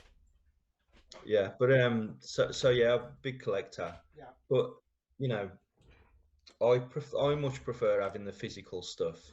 Definitely. But the problem I've got with optical media, especially anything with a laser in it, you know what I mean? It's just not going to last. No, the Dreamcast was a good one for that, wasn't it? Of the lasers dying on that all the time. Yeah. But you But can't get the good parts. thing, the good thing is you can get the parts, and the even better thing is that most people that appreciate those systems, who are like our generation now, they're the ones that are going away and thinking, okay, well, what could we use to replace that laser drive? And then you've got SD card loaders that you can just replace it with, just a straight out swap. Yeah. And there's all of that stuff going on, and that's really that's the really impressive thing about the retro scene. Although it's not keeping the original hardware exactly as it was, appreciating that eventually it's gonna fail the optical drive, and there's options for people. You can either spend whatever you need to spend to get a new drive, or fix it, or replace it with a different option that's probably more viable nowadays than collecting CDs, because it's the cost of the games is ridiculous. And that's the other off-putting thing. I was lucky enough to start collecting when I did, because now it's impossible now. Yeah. It's like ridiculous. Then you think, well, yeah. I've pretty much stopped collecting now. I tend to buy new retro games now than old stuff. Yeah, it's insane. I don't know if you've ever been to Vintage Gamer yet. No, I haven't been yet. Yeah, I've got to go because it's very local. Yeah, it's very local. It's even more local to me. Yeah. But the guy you who owns that shop, Nick. The good thing is with him, he'll beat any eBay price or CEX price. So, but it is an Aladdin's cave in there. You'd love it, mate. Yeah. I wouldn't take your credit cards with you. No, that's the problem. Well, this is the thing, the nostalgia is such a good, well, it's a good and bad thing, isn't it? Because it will drive you to buy things. Yeah. And I'm the same. I've sort of gone mad buying stuff, and I've kind of had to rein it in now and say to myself, right, well, a lot of uncertainty in the world. You don't know what's going to happen Yes. with the job, etc., etc. So Yeah. just curb it a little bit because the security's not there, is it? So No. that would be a dream and a nightmare going to that shop for me Oh, because I think I would, spend money. yeah. That's the problem. I'm almost glad I haven't got. I'm almost glad I've run out of space in here because there is still a few things that I want. As Yeah. I say, I want an Amstrad setup. I'd like that. I've always wanted a BBC because that was the first. That was probably my first introduction to computers. That was Yeah. having it wheeled in on a little trolley at primary At school. school. Yeah. Yeah. And just playing a maths program or Granny's Garden or whatever it was called, and it was like, oh man, look at this, it's amazing. So yeah, there's that. I'd love a Neo Geo, but that's never going to happen. Too much money. Yeah, they cost a fortune. Yeah, a friend of mine's got two of the damn things. What's he got? Has he got the cabinets, or has he got like the proper? No, he's got the full Mm. AES system. Is it AGS? Yeah. AES system? Yeah, yes, yeah. But it is literally an arcade machine in your home where the cartridges are that big. Yeah. Great machine, and you Right. get an arcade stick with it as well. Yeah, they were so ahead of the time, weren't they? Oh god, yeah. Like back in the day, wasn't it like about £600 a cartridge though? Yeah, It was something yeah, ridiculous. yeah. That even back then, yeah, Yeah, and it was a lot of money back then. £600 was a lot more than it is now. But it was because you were literally buying an arcade machine. You weren't just buying a console like the SNES or Mega Drive and having a conversion. You were getting that machine. Yeah, they were phenomenal. So I saw on I think it was on Facebook. You posted some pictures of a game that you was working on, and there was like a little ninja. Is there anything you can tell us about that? Is that another secret project or or an idea? There's a game I've already sort of mentioned this game, funnily enough. Okay. But I was playing on the Switch on the NES, and it came out in this country as Blue Shadow, right? And it's my favourite ninja game. Okay. And it's not known as Blue Shadow everywhere else in the world. I think it's Shadow of the Ninja. Okay. Yeah, something like that. Is it anything to do with Shinobi or? No, but it's it's a similar type of game. Yeah. But it's not Shinobi. But it's a side scrolling, slash 'em up, I guess. But really love that game growing up. Like a lot of nostalgia for it. Hold it in as much regard as like the Batman game on the NES. It was that enjoyable for me to play as a kid. And I thought it's a bit like Ninja Gaiden as well. Yeah. And so I thought, what if I do like a Ninja Gaiden style stroke Blue Shadow kind of game? Yeah. Where because the ninja in Ninja Gaiden, he could wall jump, but other than that, and throw shurikens, I don't think he could do much else. He could jump up walls and he could climb up certain walls. But then I thought, well, in Blue Shadow, you could kind of grab onto like a bar and lift yourself up, and you could drop down a bit like you could on was it Shadow Ninja? Shadow Ninja, yeah. You could do Shadow, that, and you could Shadow Warrior. Shadow Warrior, and you could shimmy across the bar at the bottom. Yes. So in Blue Shadow, you could do all of that as well. And so I thought, well, again, as another like little proof of concept tech demo, I'll just get the ninja moving. So that's what that footage was. but it was like I did it as like a programming challenge because for my first game, the character controller was actually like not even my code. So it was like just starting out and to get it going, watching a Brackish tutorial, and he obviously puts the link to the code. Just grabbed all of that and threw it in for the proof of concept. Just get that character moving. Well, with the Ninja one, I completely coded that movement myself. So it was like just a programming challenge to get it done. Yeah. And then obviously dealing with different colliders for grabbing walls and all the rest of it and shimmying up and all that sort of stuff. So it probably is coming, but not yet.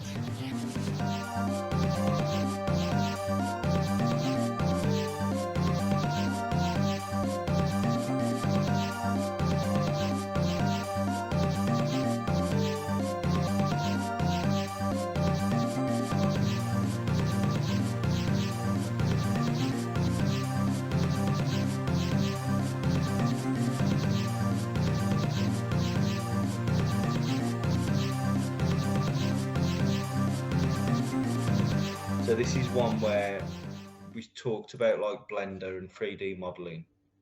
And obviously if I've got to model characters and animate them, that's like another challenge, something else to learn. Yeah. So once I've got that under my belt, I might go back and do like a Ninja Gaiden stroke Blue Shadow game. Yeah. It's all about the graphics rather than the coding. It's about can you make it look like what you envision it's going to look like. Yeah. If it makes sense. And at the minute, I haven't got the skills to pull it off, so it's kind of parked. That a lot of the stuff that I sort of proof of concept, I'll do knowing I haven't got the skill to sort of do it, but I could program it if that makes sense. Yeah. So if I had an artist do the other stuff, it would happen. But it's that's it's there. It's on the hard drive. Oh, okay. Yeah, so I could boot it up and start working on it, but I'm not going to yet. Because that's straight away I thought of the Bruce Lee game I did. Yeah, a few people have said that. Bruce Lee could be the next Bruce Lee game, but I have thought about doing a stylized 2D game that's using a similar control system to what that ninja's got, but not being a ninja and more being a guy with a gun, and doing like a 2D platform shooter, maybe with elements of almost Bruce Lee in it, potentially. Yeah. But then when I think about it, I struggle to think how it would actually work. But yeah, so I'm quite liking the game I'm working on now. It's got like a neon look to it. There's a lot of like glowing lights and stuff. Probably gone a bit over the top on post processing and neon. things like that. On neon. Yeah, but we it's could always such make a it simple... cyberpunky. Yeah, could do, but it's such a simple thing to do that you overdo it all. And I've gone to town on it on the new one because it's like really bright. Yeah. And if I play it with the lights off, it's like it's burning your eyes. It's that bright. But yeah, so I could do that and do a stylized graphics thing. The thing that scares me the most about the game dev stuff is actually, what it's going to turn out looking like. Because if you're not an artist, it's just difficult. Because anyone could move a square around a screen. Do you know what I mean? And essentially, that's all it is. It's just if you strip it all back to collider boxes and that sort of thing, you're moving squares around. It's just your players not seeing the square, they're seeing the sprite. So it's kind of anyone could code, but the real magic of games is how it looks, I guess. Because again, this is the amazing thing with like the old school programmers, what they had to work with, and how they got the games looking the way they got them looking. And they were all bedroom programmers as well. Yeah. But a lot of the porting as well was like one guy. Yeah. Just and I think I read somewhere about the guy that did the Amstrad port for the Turtles game, that he never even played the arcade machine or something. It was something ridiculous like that, or he'd only had like an hour's exposure to the cabinet or whatever. Do you know what I mean? Some like totally nonsense thing that I'd read. I can't remember exactly what it was, but I remember at the time thinking that's like tremendous that they've managed to pull that off. Yeah. It's like it's also ridiculous that they were put in that position that they've got to pull it off. You'd 'Cause that's expect the them to only have the thing. arcade machine next to Yeah, them, it's wouldn't not you? there, Yeah. not there to play on, but no.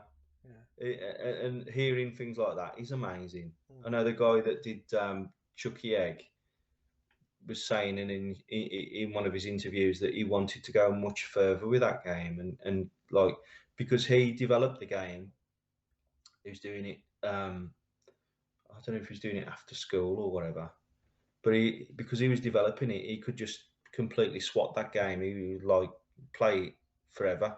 It wouldn't kill him. It was like too easy for him. Yeah. And so what he wanted to do was like move the ladders as you progress through or take ladders away. So if you got used to playing it at a pattern, that pattern just wouldn't be accessible because the levels changed. Because I think there were like 9 levels Mm. or something that just kept sort of repeating. But obviously you got the big hen flying around at you and stuff. Gotcha. But it was the publisher that pushed him to release it. So they were screaming at him to get it done. Mm. And in the end, that's what they had to do. But it's amazing. There's still, even with people pressing the developer to like get the game out, they still managed to like produce what they produced in the time they produced it. It's mind blowing. Yeah. With the constraints of the systems they were using as well at the time. Yeah. And I've got to say, I mean, I've looked through the Amstrad programming book, and it is a steep difficulty curve. I'm sure you'll get there, mate. No, I will, but you've got to take your hat off to the guys that are doing it because it's like, they're the real programmers. There's so much now that the engines do for you, and and these guys that when they turn an Amstrad on, they see exactly what we see. They see a little flashing cursor, like that's it. And now you get from that to like, an R-type clone or whatever. That is an amazing feat, isn't it? Really. It is, and this is what amazes me with, a lot of if you look at a lot of the modern gaming companies now, and they're using, let's say, like Unreal Engine. Yeah. So it's going to take a lot of the hard work out of producing the game. And what amazes me is they release these games, and 9 times out of 10 they're broken from these these AAA companies, because that the shareholders and there's just somebody just Putting knocking the on the door pressure on. going, I want more money, come on, release the game. Yeah. It's not finished yet. No, just release the game, don't care, we'll patch it later. And that is just, but for us, the ones who spend the money on the games, and then we load it up and it's like, what the hell's going on here? Why doesn't it work? Why doesn't it even install? What's going on? Yeah. They don't care, do they? Nah. They do not care. Yeah. When we used to buy cartridges or tapes or whatever, there was no patches. No. Well, the problem is now the internet is like an easy way out, isn't it? Yeah, absolutely. They can just send it down. Just send the update down. I mean, I've done it. I've released games, and they're not particularly broken, but then when you play it yourself and oh god, there's that happening. Do you know what I mean? And it's like I didn't see that for weeks, and now it's happening. But Difference then is you're one guy on your own. That's the difference. Yeah. I get what you're saying, but it's just really bad how it's gone culture wise that's like acceptable now though. Because back in the day, if you brought a tape from your local Star shop, That's that was the version of the game you had forever. It makes you wonder who does the play testing for these games. It really does. And the thing is, they even do alpha tests, beta tests, so people play them. Yeah. And then they still release it, and it's still broken. I think the problem is the scope of the games though as well. Because if you look at, I know there's a lot going on. Yeah. But if you look at like Elden Ring, you're going to be playing that now. And if you think about how many hours that game potentially has got in it, gameplay wise, and how do you expect a tester to test everything? It's like, well, they've got to be ridiculously good at that game, and be able to test it. Mm. It's like, I guess I don't know. I don't even know where you would begin at that level of like production But to shoot, test it. but you would surely think that they get a group of Well, Cyberpunk's this, gamers, proper yeah, gamers, to to, try it. and I think that's what it is. It's the fact Yeah, that they I don't know if they employ people who, do you want to be a games tester? Yeah, I want to do that. Sounds like an easy job. Just sit there playing games all day. But it's back to that. It's not just playing the game. It's no, the finding out feedback. what's wrong with it. Does it play right? Yeah, And I think that's where they go wrong. They're just if they are employing people to test these games, that's all they're doing. They're just testing it, but they're not giving them the right feedback.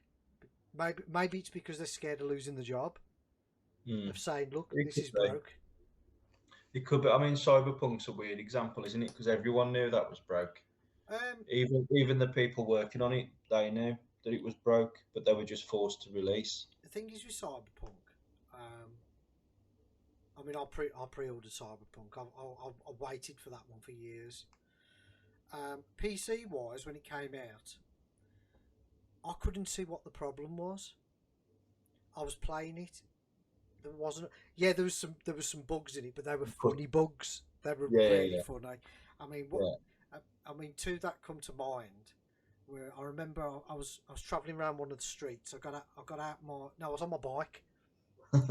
And I got off my bike, and then for some reason a car had spawned on top of my bike, and then the bike was like morphing with a car, and Yeah. then the car blew up and killed me. Right, so that was hilarious. And then there was another one where I walked into this street. I got one of my weapons out, ready to start with this gunfight, and this truck from nowhere came off this bridge, shot off the road, landed into where this gang was, and blew them all up. And I was like, "Oh, okay, I ain't gonna do nothing now." Brilliant. But Put the gun away. but that was to me, that even though that was a bug, that wasn't game breaking. That was just hilarious. Yeah, Um, yeah.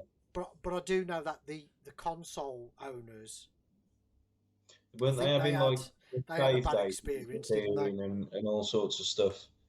They had all sorts of problems, didn't they? I mean, that's a common bug. To be fair, is the game saves disappearing. You hear about that a lot on some of these Oh, games. that's nasty, isn't it? It's a nasty one, especially if it's like a massive game and they've already sunk 20 hours in. The thing is, it should have never ever been released for that generation of console, because at the end of the day, this game had been in development for years. So you Yeah, have to look at that technology back then. So those consoles were probably ready when they were released, but by the time it came out, technology had changed, PC hardware had moved on. There was no way it was going to run on those machines. no, Not in a million years. Um, so maybe that's they've done exactly going back to Elite Dangerous, because I'll talk about Elite Dangerous all the time. They've literally just announced that the brand new expansion for that Odyssey yeah, isn't coming out for the PS4 and Xbox X. It's not coming out for the Series X, the PS5. They've just stopped development and they're just working on the PC one. oh wow. So that was a bit of a Is it kick in the teeth for them. is that not the platform you're playing it on? Are you playing it on the Xbox? PC, PC? yeah. Okay. Yeah, that's Um, not good. but it's because technology moves on, and unfortunately, when you buy a console, yeah, it's at a certain level when you buy it, but you can't upgrade it, can you? No, no. And it to, you know, upgrades and technology moves that quick. Every 6 months, you've got a different graphics card. You've got faster memory. Um, Consoles can't keep up. Yeah, the thing that always has amazed me with PC gaming is that you're not locked into a generation, are you? You can go and play Monkey Island now. Do you know what I mean? You can go and play whatever you want now. You can even emulate the old consoles if the emulators are up to it. You know, Yeah. if the hardware's up to it, and if the development of the emulators far enough along, you can emulate everything. Yeah. But with a console, you know, you're just locked in, aren't you? Mm. There's more there's more sort of focus going into backward compatibility now, which is brilliant. But the things that amaze me with all of that as well, it's like the Xbox. It's like going back to the Xbox One, being able to play 360 games. You know, the Xbox One can play all 360 games, but it was locked to a list that Microsoft deemed acceptable in terms of, like, you know, there's no glitches or artifacting or whatever. But you know, if you bypass that list, if you put your console into like developer mode, Oh, I know about this. Yeah. yeah, you could bypass that list or replace it with a different one maybe, or however, whatever the mechanism is to get around it, and you can just boot every Xbox 360 game Yeah, you pay on your 20 Xbox quid or One. something, don't you, for a developer Yeah, account, don't you? so I think it's 25 quid or 20 quid. Mm. Um, Again, that's pounds to everyone, Yeah. not in the UK. Uh, Not dollars. but yeah, so it's about 20 quid, 25 quid, and you register as a developer, you get your developer account, and then you can run unsigned code on your Xbox One. So you can run emulators, all that sort of stuff. I guess you can run pirated games. I'm not sure. Um, Something I haven't really looked into. Um, but yeah, you can bypass the list and run everything on your Xbox One, I believe. Whether that means that they're going to run properly or not is a different thing. So obviously, I think that emulator's wrapped um, into it's configured to run particular games a certain way, I I think it was guess. the PlayStation 2 emulator I heard about that's supposed to be top notch. Yeah, Mm. yeah, probably. But yeah, so like backward compatibility now is like it's getting more focused. But what I find strange about the industry now is things like the licensing agreements that are scuppering digital purchases. So like, do you remember Scott Pilgrim versus the World? Mm. Yeah. Do you remember that disappearing forever and it's made a comeback now? Oh, right, okay. Yeah, and things like, you know, your Forzas and all that stuff, where there's licensing deals with car manufacturers. When those deals have expired, that game's gone. Yeah, that's the problem when you're using those licenses, isn't it? Rather than just Yeah, creating, um, say, a car game, but not naming the car. yeah, Yeah, yeah. So like in terms of game preservation, you know, like we talk about collecting, we're preserving the games really. yeah. Although we're doing it, we're not sharing it necessarily with anyone. Mm.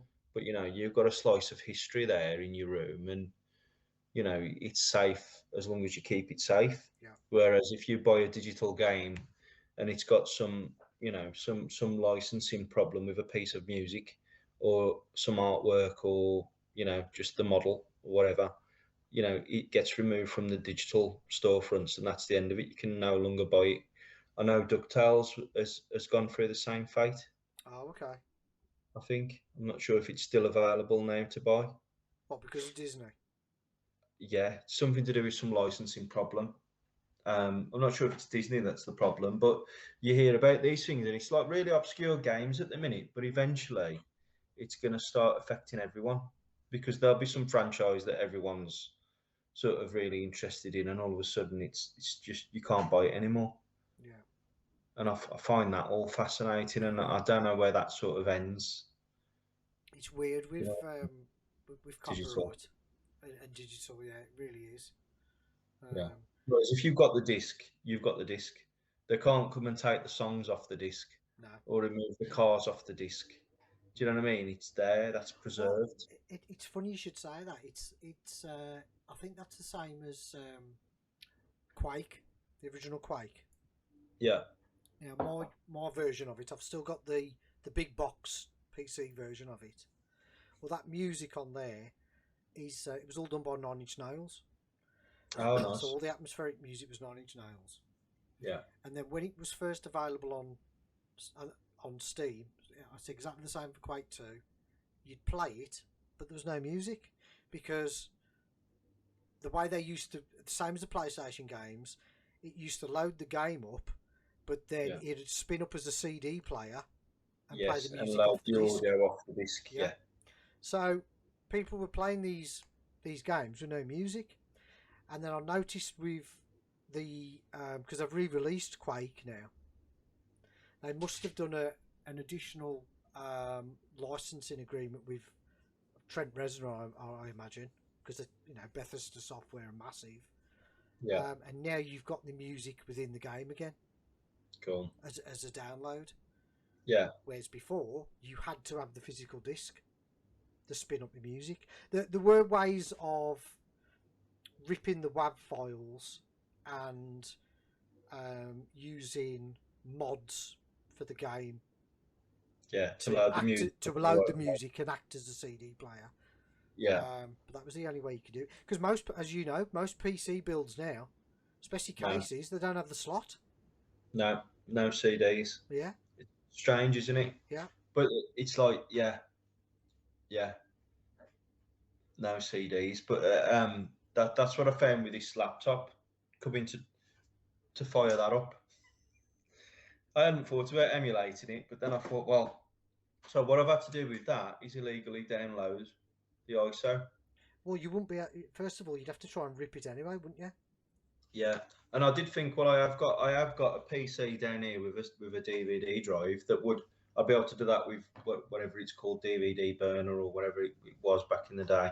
I used to do like ISOs, but yeah, and then I thought, I'll see if I can download it.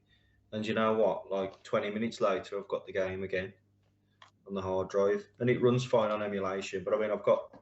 Well, in theory, back in the day when you get manuals. Now my copy of, because I got it from some guy got like a little market stall. Where was we? I think it was in Wales somewhere. Yeah. And I spotted that, and I think I paid a tenner for it. There's no manual. Really? I've got no manual on my version. But yeah, I suppose what I was going to say was, in theory, you're not pirating, are you? Because you've just got you've got the original there to show for it. I've got the original, yeah. And that I guess it's a grey area. But if somebody come and said, "Oh, you pirated the game," it's like, well, I own the game. It's your backup. It's the backup, yeah. Well, I think you're allowed a personal backup anyway. Yeah. But isn't that funny? I've gone and brought it and then just gone on and downloaded it. Yeah. Just to emulate it, but that's that's what you do for convenience, isn't it? At least I've brought it, I guess. Mate, It's been amazing talking to you. I might have you. to make this one into a two-parter, you know. Yeah, it's fun. I could talk to you for hours, I think. Let me know how you're getting on with your new game, and we'll get that. I'll send you an early code. Send me some beta. So you can play it with a boy. That's it, mate. That's it. Right. And I'll catch you soon, mate. Yes. As again, thanks very much. Cheers, Brett.